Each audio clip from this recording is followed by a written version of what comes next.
الحاشي الهاشمي الأبتهي الرسول المسدد والمحمود الأحمد والمصطفى الأمجد بالقاسم محمد اللهم صل على محمد وعلى آله الطيبين الطاهرين المعصومين المظلومين لا سيما بقية الله الأعظم في الأرضين ولعنة الله على أعدائهم أجمعين من ليلنا هذا إلى قيام يوم الدين. أما بعد فقد قال الله الحكيم في كتابه الكريم بسم الله الرحمن الرحيم قال موسى لقومه استعينوا بالله واصبروا إن الأرض لله يورثها من يشاء من عباده والعاقبة للمتقين. صلوات اللهم صل على محمد وآل محمد وعجل فرجهم. اس سے قبل کہ اپنے آرائے اخلاق کی خدمت میں پیش کروں گزارش حکمت اور سورہ حمد اور 3 مرتبہ سورہ اخلاص کی تلاوت فرما کر مرحوم گلشن علی ابن فراست حسین اور جملہ مسلمات کے ارواح کو حساب محمد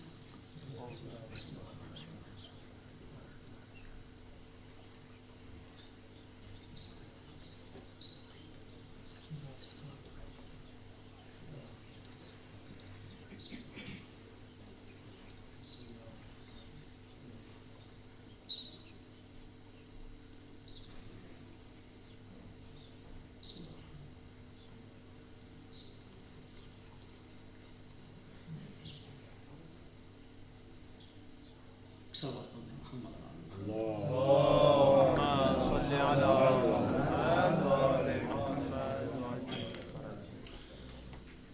سورہ آراف کی 128 نمبر کی آیت جس میں پروردگار جناب موسیٰ کے قول کو نقل کر رہا ہے. قال موسیٰ لقومہ استعینوا باللہ واصبروا. یہ وہ آیت ہے کہ جس کا خطاب جناب موسیٰ سے ضرور ہے ان کی قوم کے لیے، بنی اسرائیل کے لیے، لیکن اس آیت کا جو مفہوم ہے اور جو پیغام ہے وہ ہر دور سے زیادہ اس دور پر منطبق ہو رہا ہے کہ جہاں پر ضرورت ہے کسی موسیٰ زمان کی کہ جو فرعون کو اس کی رعونت اور اس کے تکبر کے ساتھ غرق دریائے نیل کرتے ہوئے اپنی قوم کی ٹوٹتی ہوئی امیدوں کو دوبارہ سے جگائے اور انہیں آواز دے استعینوا باللہ، گھبرانے کی ضرورت نہیں ہے، اللہ سے مدد مانگو، واصبروا، صبر کرو، اس لیے کہ آج یہ حاکم ہے، آج قدرت اور طاقت اس کے ہاتھ میں ہے، لیکن یہ ہمیشہ رہنے والی نہیں ہے. ان الارض للہ، اس لیے کہ زمین اللہ کی ہے، یورثھا من یشاء من عبادہ، اور تمہارا پروردگار اس زمین کو جن بندوں کا چاہے ان کو اس زمین کا وارث بنانے والا ہے. والعاقبۃ للمتقین، اور یاد رکھو کہ انجام، آخر کار، نتیجہ کہ جہاں پر کامیابی اور کامرانی ہے وہ متقین کے لیے ہے. والعاقبۃ للمتقین، اس کا مطلب یہ ہے کہ یہ کریمہ ایک طرف جناب موسیٰ کے پیغام کو پہچانوا رہی ہے جو بنی اسرائیل کے سامنے آپ نے دیا، سرچشمے وحی سے جو پیغام آیا.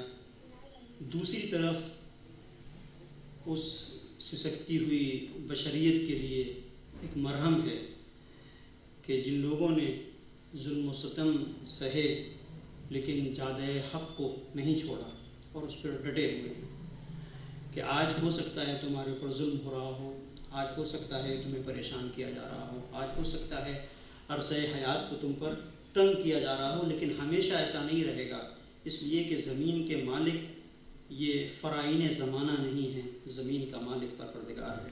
سبحان اللہ سبحان اللہ۔ ان الارض للہ، یہ زمین اللہ کی ہے، یورثها من یشاء من عبادہ، تو اپنے جس بندے کو چاہے گا اس زمین کا وارث قرار دے گا، والعاقبۃ للمتقین، اور عاقبت متقین کے لیے ہے۔ اب اس آیت کے اندر اگر غور کیا جائے، چونکہ دامن وقت میں زیادہ گنجائش بھی نہیں، دوسری مجلس بھی ہے، بہت مختصر طور پر آیت کا سیدھا سیدھا خطاب یہ ہے کہ تم اپنی ذمہ داری کو ادا کرو، پروردگار کو خود پتہ ہے اسے خدائی کیسے کرنی ہے۔ تمہیں جس چیز کو نہیں چھوڑنا ہے وہ اللہ سے مدد، اللہ سے استعانت، اور دوسری منزل وصبروا، صبر سے کام لینا ہے۔ صبر کا پھل میٹھا ہوتا ہے، بالصبر تدرک معالی الامور، بلندیوں تک انسان اسی صبر کے نتیجے میں پہنچتا ہے۔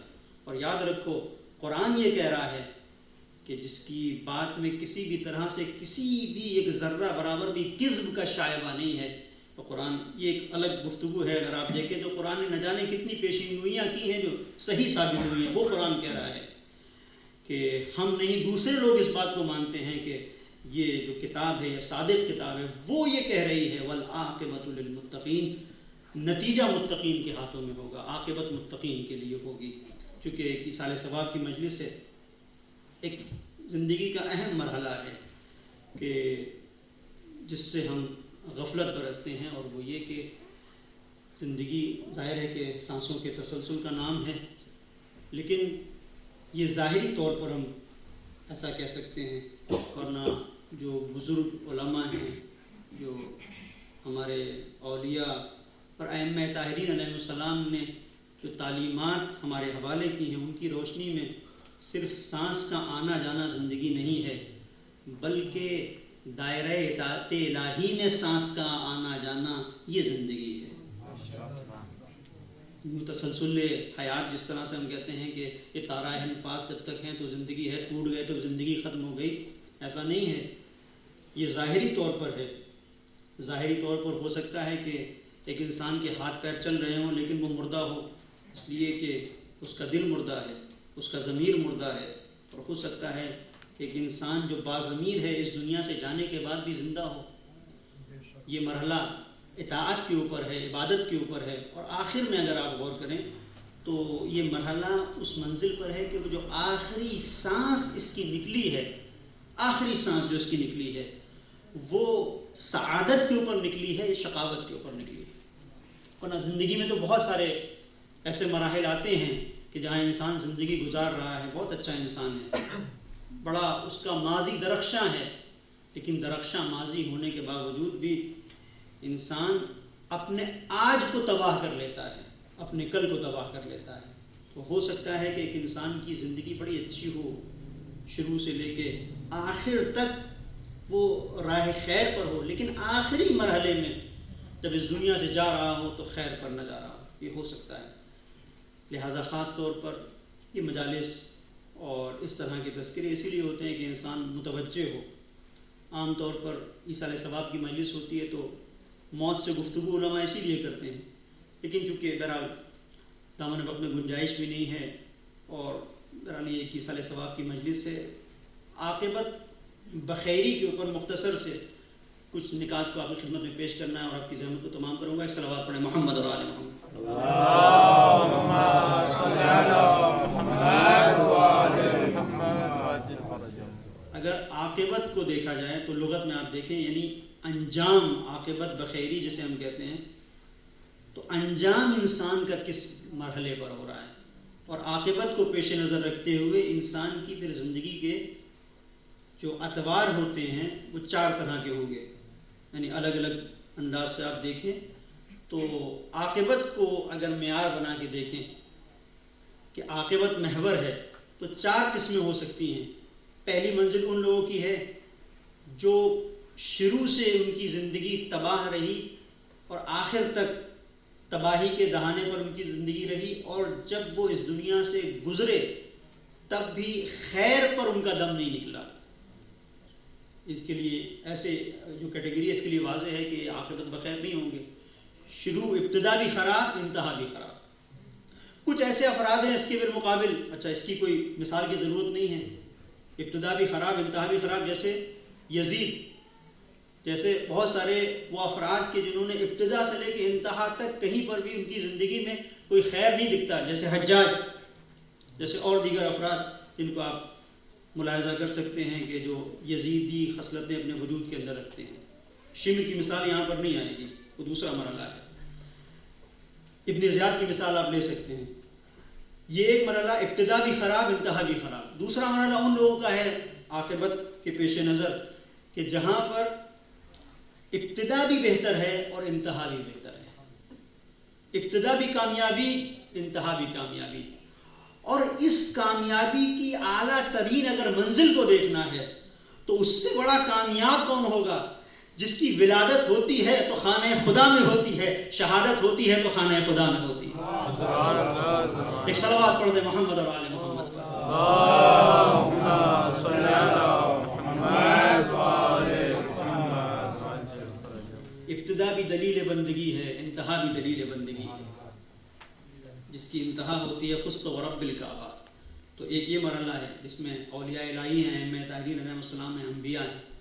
تیسرا مرحلہ ان لوگوں کی زندگی ہے کہ جن کی ابتدا اچھی ہوتی ہے، لیکن ابتدا اچھی ہونے کے بعد وہ عاقبت کو خراب کر لیتے ہیں، جیسے زبیر، جیسے شمر، کہ زہبر سے یہ منقول ہے، کسی جگہ میں نے پڑھا تھا کہ ایک جگہ پر جہاں شمر کا تذکرہ کرتے ہیں وہاں پہ کہتے ہیں کہ یہ زخمی ہوا تھا چونکہ صفین میں، تو کہتے ہیں یہی شمر جو زخمی ہوا تھا اگر تیر اپنے ہدف پر پہنچتا اور اس کا کام تمام ہو جاتا تو یہ صفین کا شہید ہوتا۔ یہ جو صفین کا شہید ہو سکتا تھا، اس نے کربلا کے دردناک واقعے میں وہ رول ادا کیا ہے جو کسی کا نہیں ہے۔ یہ عاقبت کی بخیری کا نہ ہونا ہے، یہ سوء عاقبت ہے۔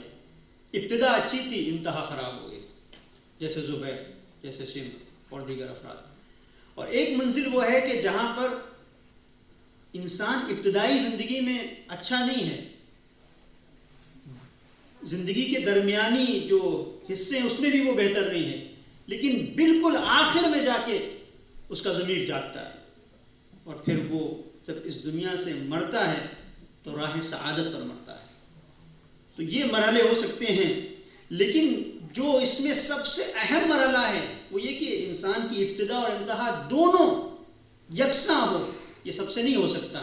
یہ اولیاء الہی کا کام ہے، یہ ان لوگوں کا کام ہے کہ جو اپنے وجود کی صلاحیتوں کو خدا کے لیے استعمال کرتے ہیں، جن کی آنکھ ان کی ضرور ہوتی ہے لیکن عین اللہ ہو جاتی ہے، جن کا ہاتھ ان کا ضرور ہوتا ہے لیکن ید اللہ کہلاتا ہے، اس لیے کہ اس سے وہ استعمال میں جو کچھ لے کے آ رہے ہیں وہ سب کچھ وہ ہے جو خدا کی مرضی کے مطابق ہے۔ لہٰذا پروردگار ان کے نفس کا خریدار بنتا ہے۔ وَمِنَ النَّاسِ مَن يَشْرِي نَفْسَهُ ابْتِغَاءَ مَرْضَاتِ اللَّهِ، یہ منزل ہے۔ تو یہ بہت کم لوگ ایسے ہوتے ہیں، لیکن بہتر انسان کے لیے ہے کہ اس کی توجہ زندگی کے ہر مرحلے میں نہ ہو کہ کیا کر رہا ہے، زیادہ تر اس کی توجہ یہ ہو کہ اس کی عاقبت بخیر ہوگی کہ نہیں، اور اگر عاقبت کے اوپر اس کی توجہ ہے کہ وہ عاقبت بخیری کے لیے سوچ رہا ہے تو یقیناً اس کا اگر ہم و غم یہ ہوگا تو اس کی زندگی کامیاب زندگی گزرے گی، وہ سعادت پر مرے گا، وہ شقاوت کی منزلوں پر نہیں پہنچے گا۔ اور اسی لیے آپ روایت کو دیکھیں تو روایت کہتی ہے کہ ان السعادہ، سعادت کیا ہے؟ سعادت یہ ہے کہ ان یکون للمرء، ایک انسان کے لیے جو اس کا اختتام زندگی ہے وہ سعادت کے اوپر ہو، وہ کامیابی کے اوپر ہو، وہ آخری سانس جو انسان لے رہا ہے وہ حقانیت کی راہ میں ہو، وہ حق کی راستے پر ہو، وہ حق کی ڈگر پر ہو۔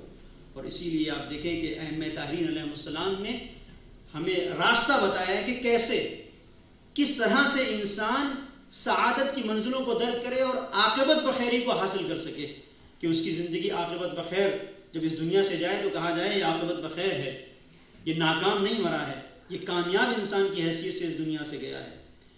وہ منزل کہاں سے حاصل کی جائے؟ وہ منزل یہی لوگ بتا سکتے ہیں کہ جن کی ابتدا بھی کامیاب ہے، جن کی انتہا بھی کامیاب ہے۔ آپ دیکھیں گے صادق آل محمد امام جعفر صادق علیہ السلام،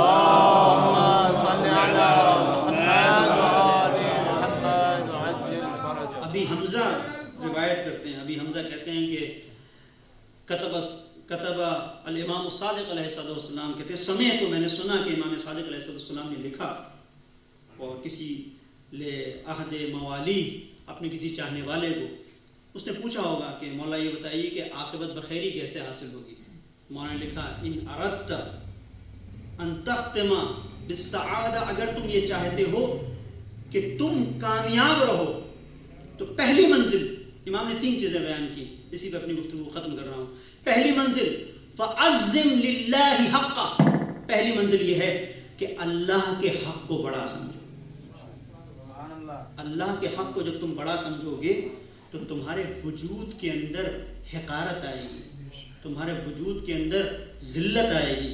تم جب اسے بڑا سمجھو گے تو کسی بھی مرحلے پر تمہارے وجود کے اندر انانیت نہیں آئے گی، تکبر نہیں آئے گا، کہ جہاں پر امام سجاد علیہ السلام کہتے ہیں پروردگار مجھے میری نظروں میں ذلیل کر دے۔ انسان جتنی ذلتوں کو اپنی تلاش کرتا جائے گا کہ میں پروردگار کے سامنے ذلیل ہوں، اتنا ہی پروردگار کی کبریائی کو مانتا چلا جائے گا۔ اور اسی لیے آپ دیکھیں کہ جب کسی ولی خدا سے، یہ امام خمینی سے نقل ہے، کہ جب کسی نے امام خمینی سے پوچھا، بڑی عجیب منزل ہے، جب کسی نے امام خمینی سے پوچھا، جب عزم للہ حقا، اللہ کے حق کو جب انسان سمجھتا ہے تو کس منزل پر ہوتا ہے؟ وہ شکر پروردگار کرتا ہے، اور نہ اس کو اپنی عبادتوں کے اوپر کوئی غرور ہوتا ہے، نہ اپنے کسی کام کے اوپر، نہ کوئی بڑی خدمت جو لوگوں کے لیے وہ انجام دے رہا ہے، دوسروں کی نظروں میں بڑی خدمت ہے، کسی چیز کو کچھ نہیں سمجھتا۔ جب کسی نے امام خمینی سے کہا کہ آپ اس منزل پر ہیں، اس مقام پر ہیں، اس درجے پر ہیں، تو آپ کی دعا کیا ہے؟ آپ اگر کوئی ایک دعا بتانا چاہیں کہ جو مستجاب ہو آپ کی دعا، کیا دعا کرنا چاہیں گے کہ پروردگار آپ کو کیا دے؟ خیر دنیا و آخرت دے، کیا دے؟ علم دے، تقویٰ دے، کیا دے؟ تو امام نے کہا میری بس ایک ہی دعا ہے کہ میں جب اس دنیا سے اٹھوں تو عاقبت بخیر اٹھوں، یہ منزل۔ اور دوسرے مقام پر جب کسی نے سوال کیا کہ آپ یہ بتائیے کہ زندگی میں اتنے سارے آپ نے کام انجام دیے ہیں، یہ سب تو آپ کے خدا کے لیے تھے، تو جواب امام نے کیا دیا کہ تم کیا کہتے ہو؟ یہ بہت سخت مرحلہ ہے، کیا کہتے ہو کہ میں نے خدا کی ایک نماز بھی، توجہ کیجیے گا، ایک نماز بھی خمینی نے خدا کے لیے نہیں پڑھی۔ بڑی عجیب بات ہے، ایک نماز بھی خمینی نے خدا کے لیے نہیں پڑھی۔ میں پڑھ رہا تھا، بڑا تعجب ہوا، ایک نماز امام خمینی نے خدا کے لیے نہیں پڑھی۔ تو کہتے ہیں اس کا پھر جواب ہے، بہت خوبصورت جواب ہے، اس لیے ایک نماز بھی میں نے خدا کے لیے نہیں پڑھی کہ میں اور میرا خدا، اس کی منزل تو بہت بعد میں آتی۔ خدا نے اتنی نعمتیں مجھے دی ہیں، اتنی نعمتوں کی ارزانی رکھی ہے کہ جو کچھ بھی میں نے نمازیں پڑھی ہیں، جو کچھ بھی سجدے کیے ہیں، وہ شکر الہی میں کیے ہیں۔ شکر سے فرصت ملتی تب خدا کے لیے خالصتاً ایک بندے کی حیثیت سے میں نماز پڑھتا۔ جتنی بھی نمازیں پڑھی ہیں شکر خدا میں، یعنی اتنی فرصت ہی نہیں ملی، اتنا عظیم ہے، اتنا جلیل ہے، اس کی شان اتنی بلند ہے کہ میں اس کا شکر ادا کرتے کرتے اس دنیا سے جا رہا ہوں، لیکن میرے دل میں ایک حسرت ہے کہ شکر ادا کر دیتا اور ایک نماز خالص ایسی ہوتی جو بندے ہونے کی حیثیت سے اپنے خدا کے سامنے پڑھتا۔ ایک نماز بھی میں نے نہیں پڑھی۔ یہ قابل غور مرحلہ ہے۔ اسی لیے روایتوں میں جب آپ دیکھیں تو امام ظاہراً امام کاظم علیہ السلام سے یہ روایت منقول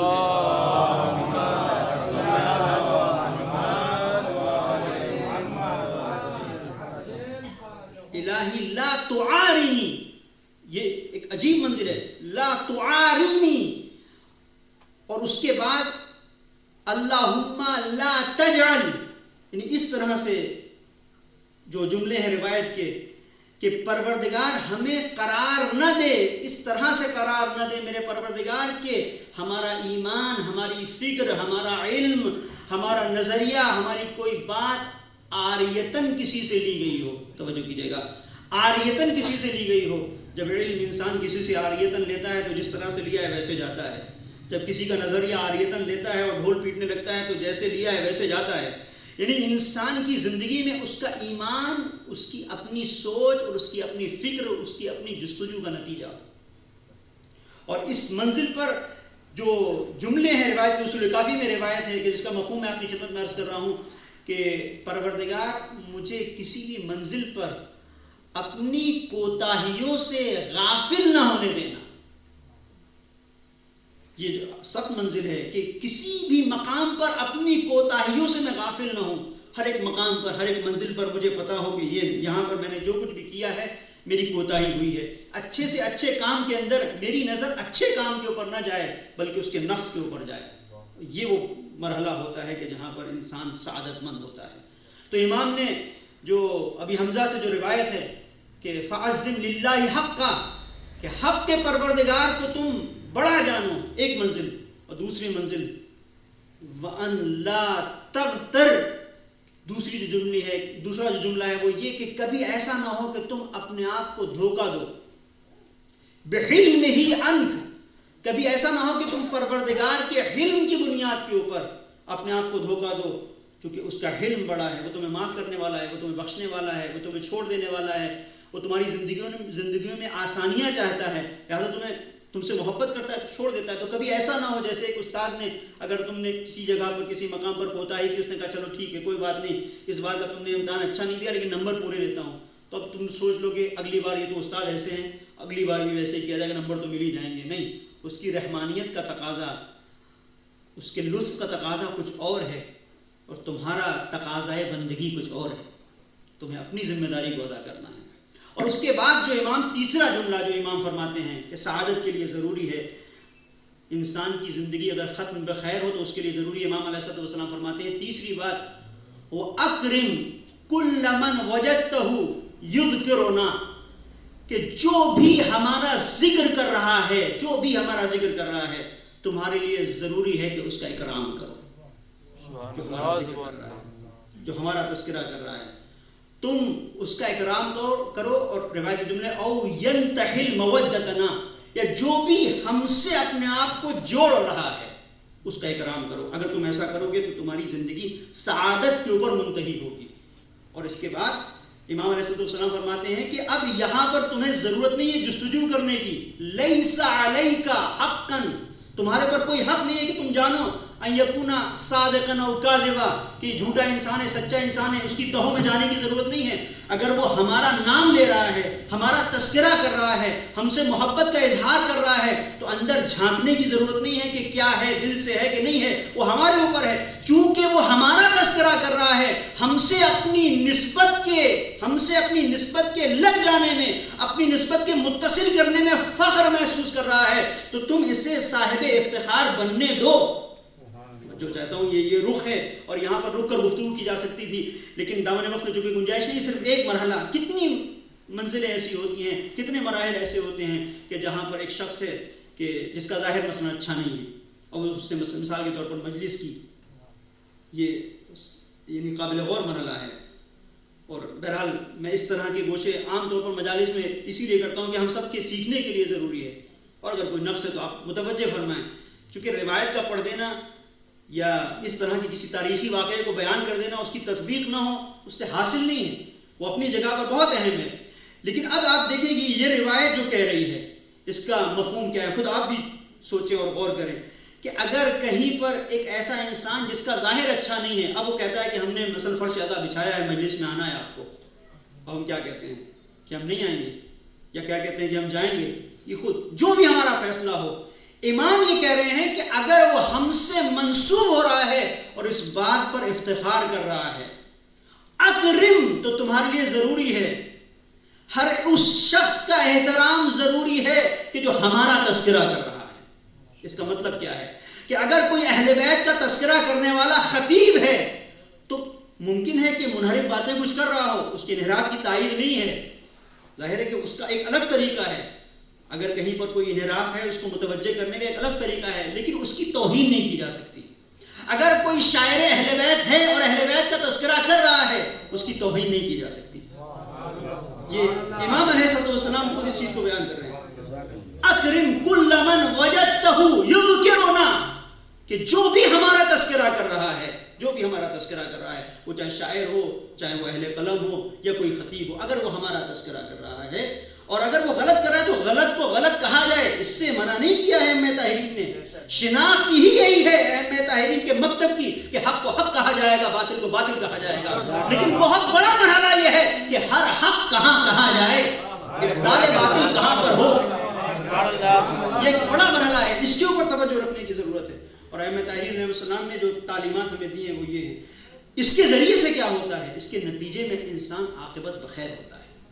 احترام، بس میں ختم کر رہا ہوں. احترام، اور نہ صرف یہ کہ احترام کسی عالم کا اگر کوئی ہم سے منسوب ہے. سادات کرام کا جو احترام ہے، آپ دیکھیں سادات کے سلسلے سے جو روایات ہیں، کس طرح کی روایتیں ہیں اور کس طرح سے علماء نے اس پر عمل کیا ہے. کہ آیت اللہ مرشی کے سلسلے سے جس طرح سے خود سید تھے لیکن سادات کا احترام کیا کرتے تھے. ایک شخصیت ہے، میں اسی کا ذکر کر کے آپ کی زحمت کو ختم کروں، کہ جہاں پر انسان عاقبت بخیر ہوتا ہے. جو بھی ہم سے منسوب ہے، جو بھی ہم سے منسوب ہے کا مطلب کیا ہے؟ کہ صرف خطیب ہو، صرف ذاکر ہو، شاعر ہو، ایک بڑا انسان ہو، نہیں. وہ جو راہ چلتا ہوا ایک فقیر انسان ہے جس کے پاس کچھ بھی نہیں، صرف ایک نسبت ہے کہ وہ جڑا ہوا ہے اہل بیت اطہار علیہ السلام سے. اس کی رگوں میں جو خون دوڑ رہا ہے وہ خون سیدہ ہے. یہ احترام کے لائق ہے. اکرم، اس کا احترام کرو. تم اس کا احترام کرو گے تو ہم تمہیں دیں گے. اس کو بھول جاؤ یہ سچا ہے کہ جھوٹا ہے، بھول جاؤ اس کو. یہ کرنے کی ضرورت نہیں ہے کہ سچا ہے کہ جھوٹا ہے کیا ہے. اس کا احترام کرو. جب تم اس کا احترام اس کی ہماری نسبت کی بنیاد کے اوپر کرو گے تو حقیقت میں تم ہمارا وقار ہے جس کا اعتراف کر رہے ہو. اس کا احترام نہیں کر رہے ہو، یہ تم ہمارا احترام کر رہے ہو. اور جب تم ہمارا احترام کرو گے تو ہم جزا دینے والے ہیں. اس لیے کہ عاقبت اسی منزل پر انسان کامیابی کے ساتھ عاقبت کی منزلوں سے ہمکنار ہوتا ہے کہ جب اہل بیت اطہار علیہ السلام کی محبت ہو، ان کا احترام ہو. ایک شخص ہے طیب، آپ نے نام سنا ہوگا، تہران کا. ایک طرح سے بدماش کہنا شاید اب مناسب نہ ہو، بہرحال آپ کہہ سکتے ہیں کہ جیسے بمبئی میں مثلا یا بعض علاقوں میں بھائی ہوا کرتے ہیں، ایک اس طرح کے لوگ جو تھوڑا سا دھاکڑ قسم کے ہوتے ہیں، تھوڑا سا جڑیلے قسم کے. کہیں پر کسی بات پر مثلا انہوں نے دیکھا تو ٹوک دیا، روک دیا، کہیں کسی کو مار دیا، کہیں کسی کو ڈانٹ دیا. یہ اس طرح کی جن کی دھاک ہوتی ہے، محلے میں لوگ کہتے ہیں کہ ہاں یہ طیب، یہ شخصیت ان کے سلسلے سے ملتا ہے انقلاب سے پہلے. یعنی آپ دیکھیں کہ تقریباً جب انقلاب ابھی آیا بھی نہیں تھا اور انقلاب کی آہٹ تھی، اس وقت ان کو شہید کیا گیا امام خمینی کے آنے سے پہلے.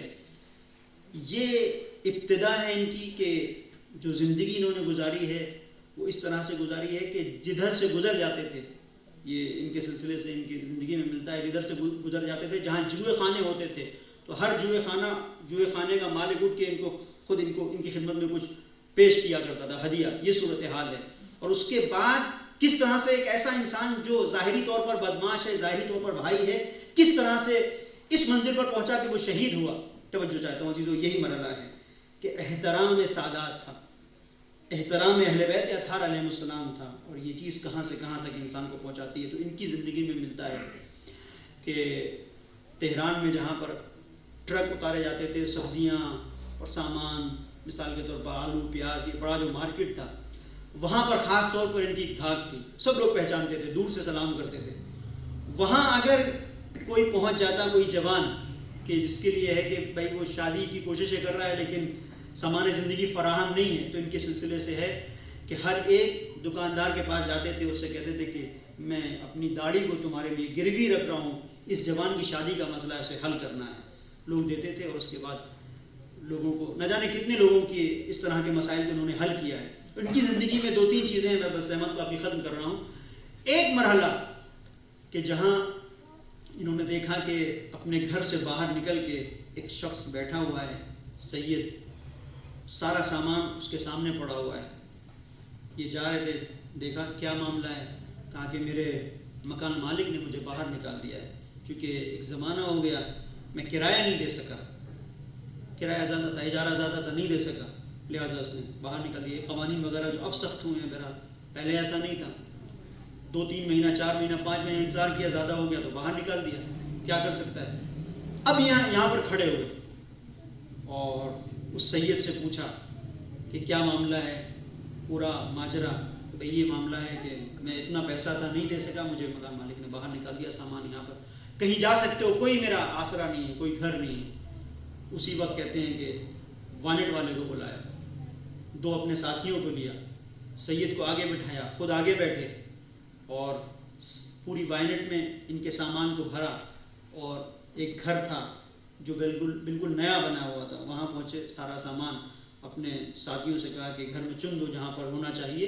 اور اس کے بعد اس سید کو لیا اور لینے کے بعد آئے تو یہاں پر محضر ہوتا ہے، اس میں آئے، آپ کورٹ کچہری کہہ سکتے ہیں، جو بھی یہاں رجسٹریشن ہوتا ہے، اس ادارے میں آئے. اور آنے کے بعد ان کے نام پر رجسٹر کیا گھر کو.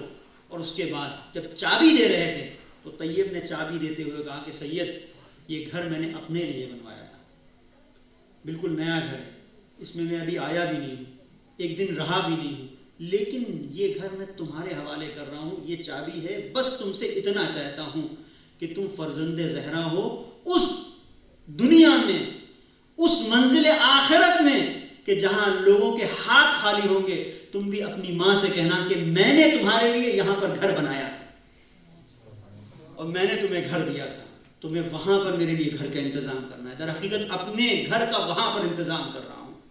اس اندر یہ وہ شخصیت ہے.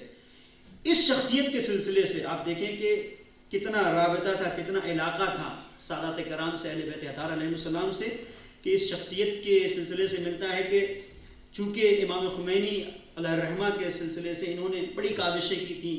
انقلاب جب رونما ہونے والا تھا تو ہر طرف امام خمینی کے تذکرے کو تذکرہ کرنا، پوسٹر لگانا، یہ سارے مراحل. تو اس منزل پر حکومت وقت نے ان کے سامنے آپشن رکھا تھا کہ یہ تو بدنام زمانہ انسان ہے، کہا تم آؤ ٹی وی کے سامنے، ہم تمہیں آزاد کر دیں گے، چھوڑ دیں گے. ٹی وی کے سامنے آ کے تمہیں کہنا ہے، ٹی وی کے سامنے آ کے کہنا ہے کہ ہم یہ جو تم جو کچھ بھی کر رہے ہو، یہ پروپیگنڈا، یہ ساری چیزیں جو تم وابستہ ہو اس انقلاب سے، اس اسلامی تحریک سے، تم اس چیز کو بیان کرو کہ میں اپنے دل سے وابستہ نہیں ہوں، مجھے پیسے دیے ہیں خمینی نے. انہوں نے کہا نہیں، میں ایسا نہیں کہہ سکتا ہوں، اس لیے کہ سید کی آبرو ہے، میں سید کی آبرو سے نہیں کھیل سکتا، سید کی آبرو سے نہیں کھیل سکتا ہوں. اور ان کے سلسلے سے یہ ملتا ہے کہ آخر وقت میں جب ان سے ملاقات ہوئی، کوئی گیا اور ملنے کے بعد ان سے پوچھا کہ کیا کہنا چاہتے ہو، تو کہا کہ بس یہ کہ جا کے روح اللہ کو میرا سلام کہنا، اور روح اللہ سے کہنا کہ روح اللہ، یہ خاص جو فارسی کی اصطلاح ہے کہ میں نے آپ کو نہیں بیچا، میں اپنی اسی ڈگر پر رہا کہ جس پر تھا. مجھ سے دشمن نے چاہا کہ مجھے استعمال کرے، لیکن میں استعمال نہیں ہوا، میں نے آپ کے خلاف زبان نہیں کھولی، بس آپ سے میں شفاعت چاہتا ہوں، آپ سے میں شفاعت چاہتا ہوں کہ اس مرحلے پر کہ جہاں پر لوگوں کے ہاتھ خالی ہوں گے آپ کو میری شفاعت کرنا ہے. اور ان کے سلسلے سے اب آپ دیکھیں کہ شاہ عبدالعظیم کے حرم میں اگر جائیں تو طیب کی وہاں پر قبر ہے، لوگ آتے ہیں اور آنے کے بعد اپنی حاجتیں مانگتے ہیں. ایک ایسا انسان جو پہلے صحیح راستے پر نہیں تھا، جو ایک شر پھیلانے والے انسان کے اعتبار سے پہچانا جاتا تھا، اس کو آپ دیکھیں کہ وہ ملجأ حاجات بنا ہوا ہے اور کتنا اپنے آپ کو بلند کیا. کہ امام خمینی ہی کے سلسلے سے ملتا ہے کہ ایک مرحلے پر جب پہنچے ہیں، شاہ عبدالعظیم کی زیارت کی اور زیارت کرنے کے بعد طیب کی قبر پر پہنچے ہیں اور طیب سے کہا ہے کہ طیب تم تو عاقبت بخیر ہو گئے، مرحبا مرحبا، عاقبت بخیر شدی، دعا کن کہ روح اللہ ہم عاقبت بخیر بشے. یہ منزل ہے. یہ کس طرح سے کہ ایک انسان نے اپنے آپ کو جب وابستہ کر دیا در اہل بیت اطہار علیہ السلام سے، تو صرف یوں ہی وابستہ نہیں کر دیا نام کا، بلکہ جب وابستہ کر دیا تو اب جو کچھ بھی تعلیمات اہل بیت اطہار علیہ السلام ہیں اسے اختیار کیا. ابتدائی زندگی کچھ اور تھی، درمیانی زندگی کا حصہ کچھ اور تھا، لیکن آخرت پیش نظر تھی. لہذا نتیجہ یہ ہوا کہ ان کو پھانسی دے دی گئی. صرف پھانسی دینے کی وجہ یہی تھی کہ ٹیلی ویژن کے سامنے آ کے تمہیں صرف یہ کہنا ہے کہ جو کچھ بھی میں کر رہا ہوں خمینی نے مجھے پیسے دیے. کہا میں یہ نہیں کر سکتا ہوں، یہ نہیں کر سکتا ہوں، اس لیے کہ میں اپنے دل سے کر رہا ہوں، میں اپنے ضمیر سے کر رہا ہوں. ضمیر کی آواز ہے جو مجھے یہ کہہ رہی ہے کہ انقلاب آنا چاہیے، فساد ہو گیا ہے. ضمیر کی آواز ہے جو کہہ رہی ہے کہ شہنشاہیت کو جانا چاہیے.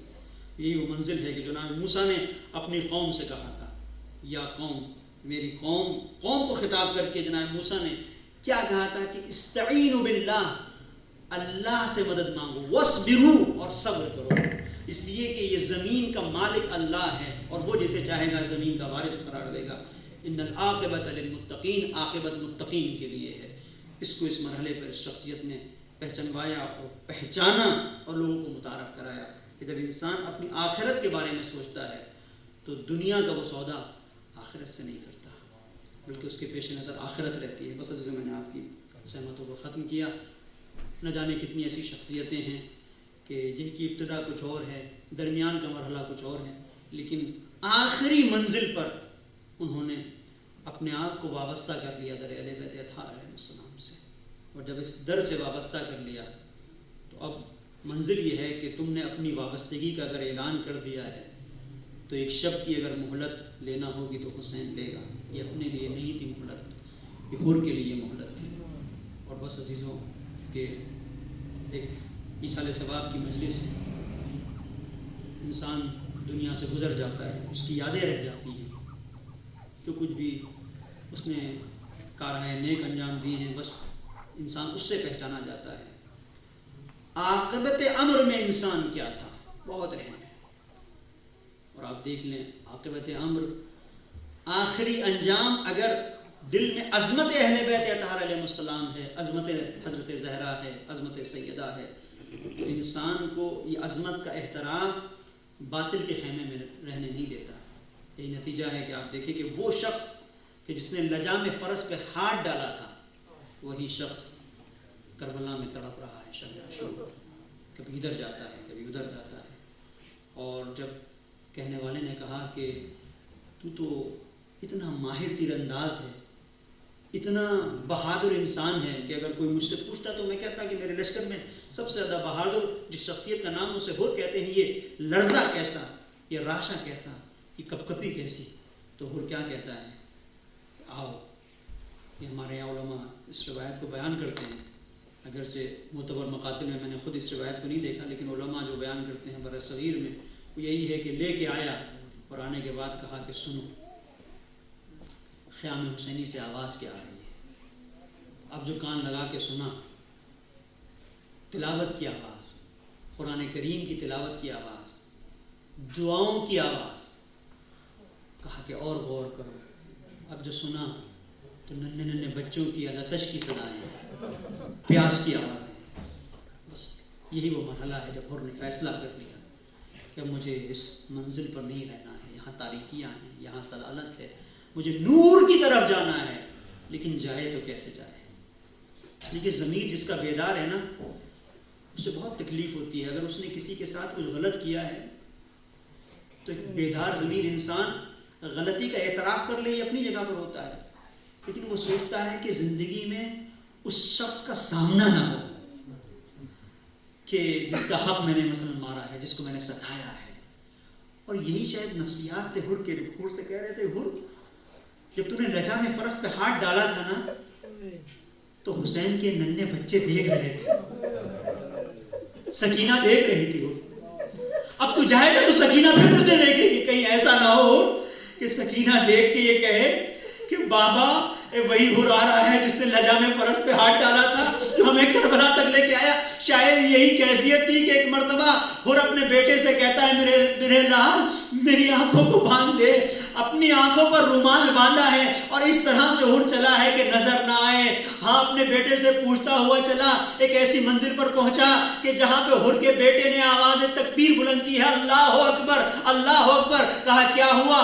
کہا مولا خود آئے ہیں تیرے استقبال کے لیے، مولا خود آئے ہیں، حضرت ابوالفضل عباس ہیں، پرچمدار کربلا، علمدار کربلا، علی اکبر حسین کا جوان بیٹا، اور اس کے بعد حسین۔ یہ وہ منزل ہے کہ شہید مطہری کہتے ہیں کیفیت یہ تھی کہ اگر یہ روایت صحیح ہے کہ اپنی اس نے پیشانی پر رومال باندھا ہوا تھا، آنکھوں پر رومال، تو دوسری منزل یہ ہے کہ شہید مطہری کہتے ہیں فقلب ترسہ، اپنی اس نے ڈھال کو الٹا کیا ہوا تھا۔ اس زمانے میں یہ اعلان تھا کہ ہم جنگ کے لیے نہیں آ رہے ہیں، ہم تسلیم ہو گئے ہیں، تاکہ حسین کے بچے اگر دیکھیں تو سمجھ جائیں کہ حر اگر آ رہا ہے تو ابن زیاد کے لشکر کا سپاہی بن کے نہیں آ رہا ہے، بلکہ حسین کا ساتھی بن کے آ رہا ہے۔